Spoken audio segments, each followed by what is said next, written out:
कि ख्वाजा आसिफ, तुम अगर एक बाप की औलाद हो, उसकी ये सारी रियासती मशीनरी, मैं फिर एक दफा पैगाम देना चाहता हूँ।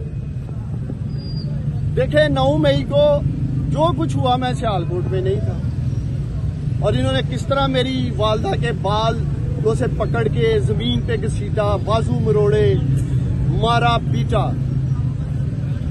आज तो मैं सियालकोट में हूं और मैंने डीपीओ को चैलेंज भी किया कि आओ मुझे पकड़ लो आके। आधी रात में ना आया करो, दिन की रोशनी में आया करो।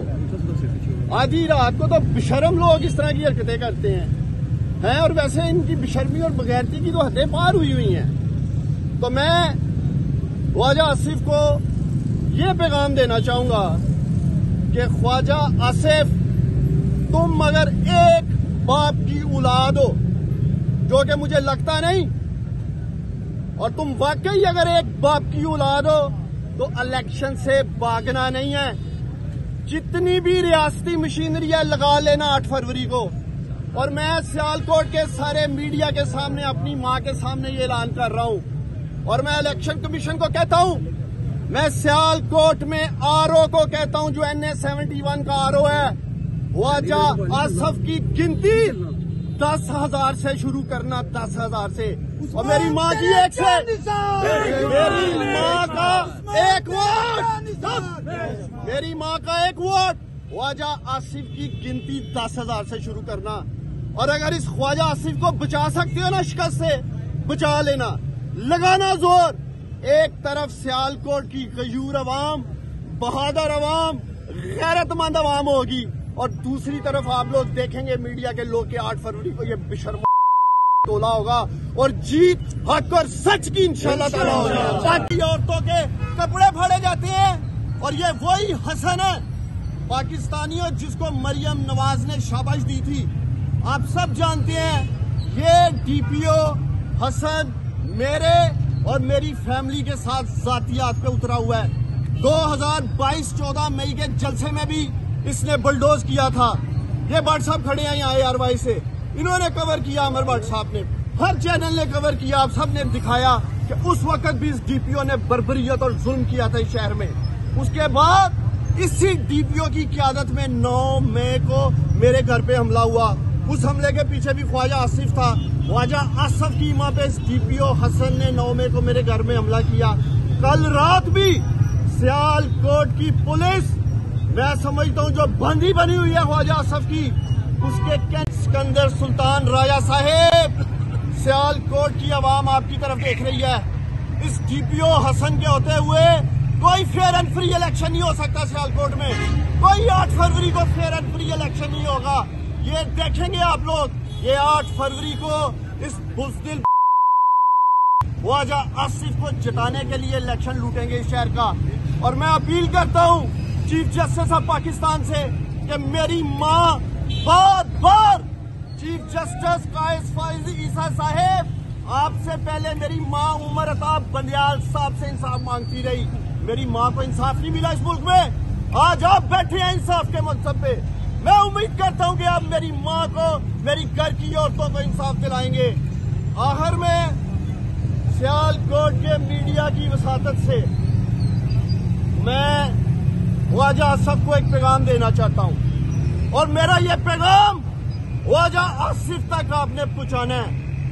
कान खोल के सुन लो ख्वाजा आसिफ, जिस और जिस उतरे हो, हिम्मत करो, इहलाकी जुर्रत का मुजाहरा करो, इलेक्शन के मैदान में मेरी मां का मुकाबला करो। 8 फरवरी को उस्मान डार अपनी मां के साथ खड़ा है, और मैं देखूंगा इलेक्शन में कि मेरी मां के साथ कौन जुल्म करता है। मैं यही ऐलान करने आया था कि मैं अपनी मां के साथ खड़ा हूं।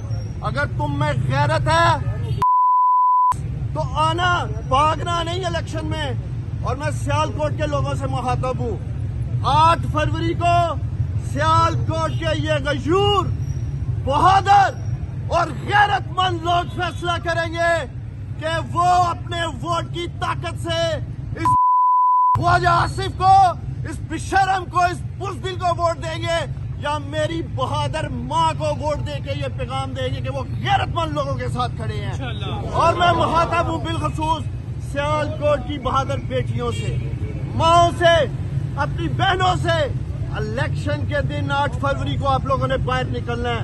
आपने ये बताना है कि सियालकोट की माएं, बहनें, बेटियां अपनी इज्जतों की हिफाजत करना जानती हैं, अजमतों की हिफाजत करना जानती हैं, और ये आप जवाब देंगे सारे निकल के अपने वोट की ताकत से।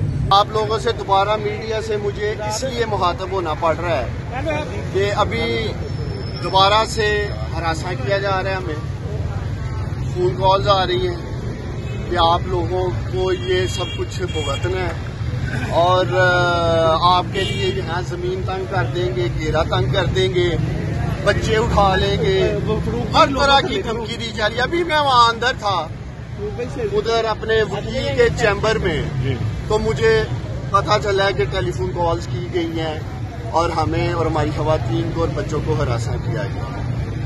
और मैं अब ये लाजम समझता हूँ कि ख्वाजा आसिफ को और उसकी ये सारी रियासती मशीनरी, मैं फिर एक दफा पैगाम देना चाहता हूँ। देखिए 9 मई को जो कुछ हुआ, मैं सियालकोट में नहीं था, और इन्होंने किस तरह मेरी वालदा के बाल को से पकड़ के जमीन पे घसीटा, बाजू मरोड़े, मारा पीटा। आज तो मैं सियालकोट में हूँ और मैंने डीपीओ को चैलेंज भी किया कि आओ मुझे पकड़ लो आके, आधी रात में ना आया करो, दिन की रोशनी में आया करो। आधी रात को तो बेशर्म लोग इस तरह की हरकतें करते हैं, और वैसे इनकी बेशर्म हदें पार हुई हैं। तो मैं ख्वाजा आसिफ को ये पैगाम देना चाहूंगा कि ख्वाजा आसिफ, तुम अगर एक बाप की औलाद हो, जो कि मुझे लगता नहीं, और तुम वाकई अगर एक बाप की औलाद हो तो इलेक्शन से भागना नहीं है। जितनी भी रियासती मशीनरी है लगा लेना 8 फरवरी को। और मैं सियालकोट के सारे मीडिया के सामने, अपनी मां के सामने ये ऐलान कर रहा हूं, और मैं इलेक्शन कमीशन को कहता हूं, मैं सियालकोट में आरओ को कहता हूं, जो NS 71 का आरओ है, ख्वाजा आसिफ की गिनती 10,000 से शुरू करना, 10,000 से। मेरी माँ की एक वोट, मेरी माँ का एक वोट, ख्वाजा आसिफ की गिनती 10,000 से शुरू करना। और अगर इस ख्वाजा आसिफ को बचा सकते हो ना शिकस्त से, बचा लेना, लगाना जोर। एक तरफ सियालकोट की गयूर अवाम, बहादुर अवाम, गैरतमंद अवाम होगी, और दूसरी तरफ आप लोग देखेंगे मीडिया के लोग के 8 फरवरी को ये बेशर्मो बोला होगा, और जीत हक और सच की इंशाअल्लाह होगा। पाकिस्तान